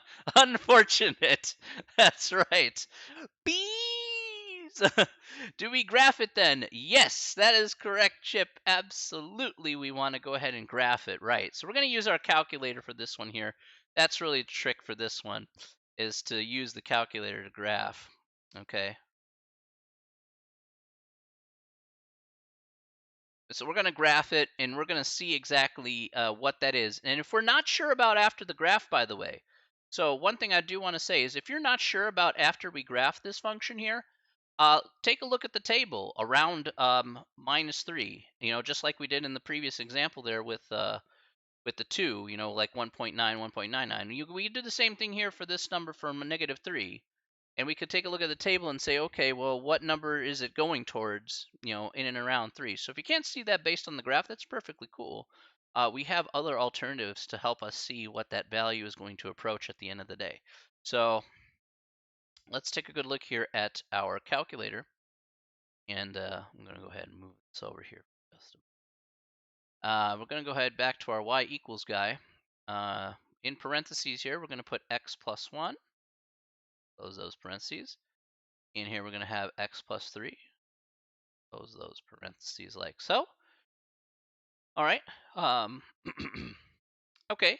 So let's take a gander at the graph here. We're just going to hit graph and let's see what we get here. Oh, I'll just need to change the zoom here.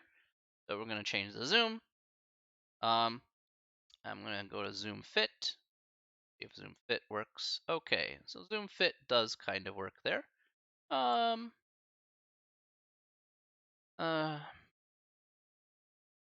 Zoom fit does work. It does show you what the answer will be here.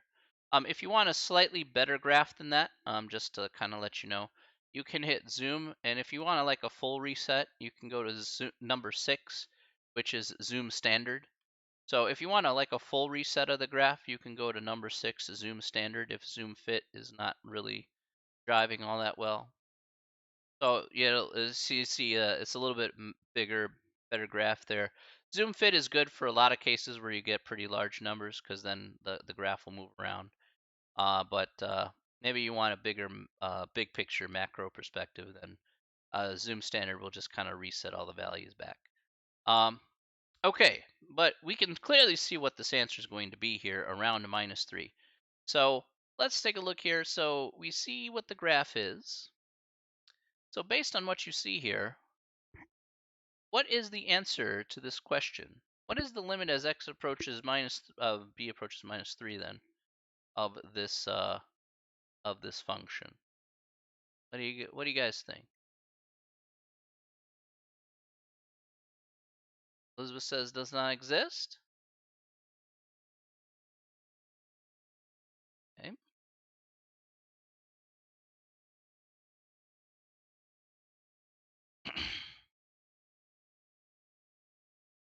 Okay. Good. Right? So notice from the left-hand side it's going up to positive infinity, but on the right-hand side it looks like it's going down to -infinity. Both not very good since they're not the same. So unfortunately for us, that's just how it is. Again, some places are going to be like that. Some graphs are going to be like that. So in too bad, so sad. That is correct. It does not exist is the correct answer here. Very nice. Very nice. Good, good, good, good, good. Questions about that so far? Questions.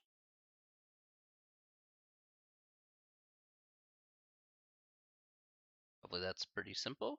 Gonna move on to the next one then. All right.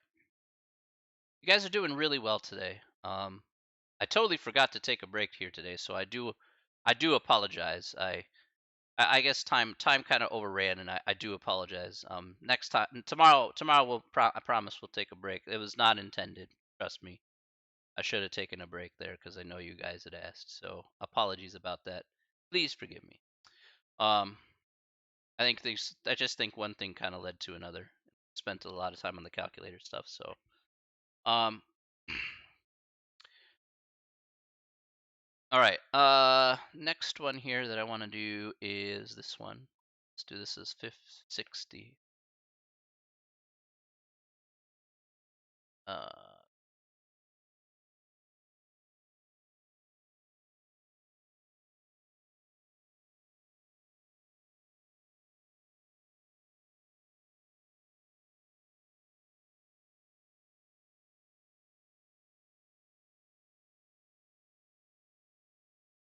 okay. So let's take a look here at number 60. Number 60 says the limit as x approaches 4 of x minus 4 over the square root of x minus 2. Now, if you try this out, again, you're going to run into the same situation. You're going to be having divide by 0, and then you're going to have bad times. Okay. So the real question is, what do we do with a problem like this? Now, this goes back to the last thing that I put here on the handout. I'm going to reference back to the handout here for just a moment. And that is, we can rationalize the denominator here, okay? So we have a square root here on the bottom of this function here, and we can rationalize it out to go ahead and see how we can simplify this down, maybe cancel some terms out, and then hopefully be able to plug in 4 and get an actual answer back out. So to rationalize the denominator here, in this case, what we're going to use here is we're going to use for like roots, you have to use what's called the conjugate. Okay, so remember we can use the conjugate here. So the conjugate kind of goes like this. If you have a plus b, then the conjugate here is a minus b. Okay, so you just change that sign in the middle, and then that's basically the conjugate. All right. So in this case here, what would I do? I multiply by the conjugate here. I multiply by square root of x plus 2.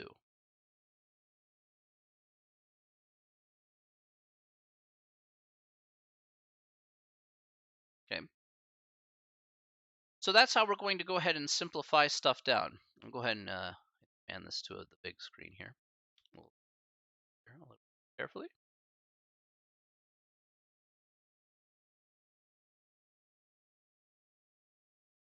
Okay. So in this case, why do we multiply by the conjugate? Well, let's take a look at both the numerator and denominator here. On the top here, we have x minus 4 times the square root of x plus 2. Don't worry about multiplying these two together. There's really not a whole lot you can get out of it really right now. We'll see what we get here once we put 2 and 2 together here. We want to cancel stuff out, by the way. That's the goal. Down here, though, on the other hand, we do get something more significant. All right, in this case here, we have the square root of x minus 2 times the square root of x plus 2. Because you multiplied by the conjugate here, respectively, we have square root of x times square root of x, which is x. We have square root of x times 2. I'm going to FOIL it out here. We get plus 2 root x. We have minus 2 times root x, so that's minus 2 root x. And then we have minus 2 times plus 2, that's minus 4. Now, as you can see, what happens here, again, this middle term will cancel out. Very convenient. So that leaves us with x minus 4 times root x plus 2 divided by x minus 4. And as we see here, just like we did that very first example for these type of problems, I'm going to cancel out that x minus 4 here.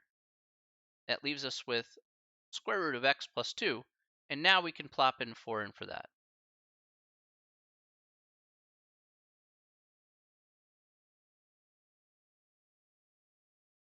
So here we get 2 plus 2, and then we get 4 here as the limit of our function. Okay, and that is the final answer for that problem.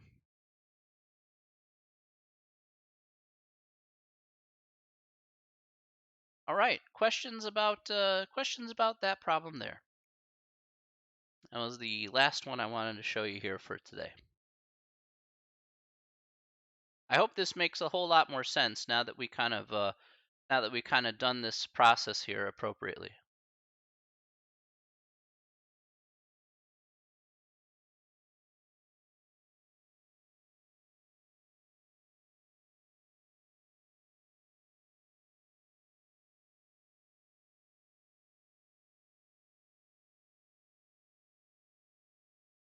All right, good stuff. Okay. We can't graph it. We can't just graph it like the last question. I mean, you can actually, Lynn. You can if you want. Like, yeah, you could do that if you like. You could do that absolutely. You could do that here. But if you want to kind of avoid doing the graphing stuff here, then you could go ahead and find it algebraically. In some cases, it's a little bit easier because maybe it's not so easy to see it on a calculator that it approaches 4. Just depends. Again, it could be a large number for all we know. Again, that's what it worked out to be, is a nice, simple, small number here, 4. But it could be a large number like, 73.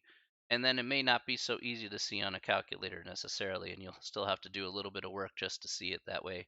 maybe making up a table or something like that. So I'm not discounting you and saying, hey, you have, you can't just graph it. Of course you can, 100%. That's another method that we certainly talked about here. It's just in some cases, it's just a little bit tough. How can I determine to use the graph or not? Basically, here's what I'm essentially saying here, Leland, is I'm not saying that you use it or not. Actually, that is not what I'm saying here. In fact, these are just several methods to find the same result. So, we looked at several different ways to kind of approach these particular limits. So, rationalizing the denominator is doing it kind of in the algebraic method. A graphing is a more of a pictorial method. Factoring is again more algebraic because we have the ability to kind of break it down a little bit further. Writing out the table is again another way we can just kind of, um, see what the pattern is, kind of a little bit of a guess and check around the limit value itself. So there's just several ways to approach the same result. Okay, so to say that it's like or not is not what I'm trying to really say here. Is really saying there's a lot of different ways to get to the same result. I just want to be able to offer you the path of least resistance necessarily. Sometimes some functions will be easier to do it algebraically. Sometimes some functions will be easier to do it graphically or whatever the case may be. So that is kind of like the purpose behind the problems about why I'm kind of presenting it in this way. So whichever way you feel is most comfortable, roll with that. Just know that sometimes it may not roll the right way that you want it to. So, because you may end up with not a nice answer. So you may end up with like 4/17 as your final answer for your limit. And then looking at that on a graph may be more daunting and take you more time. And obviously you don't want to do that. So, Phoenix, thank you for the follow. Appreciate you.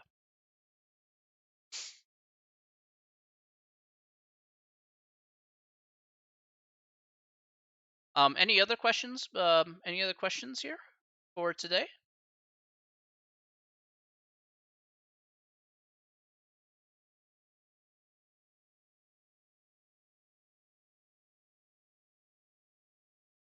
Any other questions for today?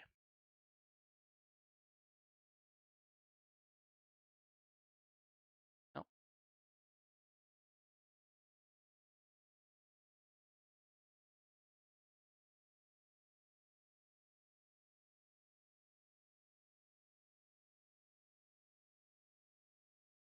If you haven't done so, please go ahead and click on the heart icon to follow me.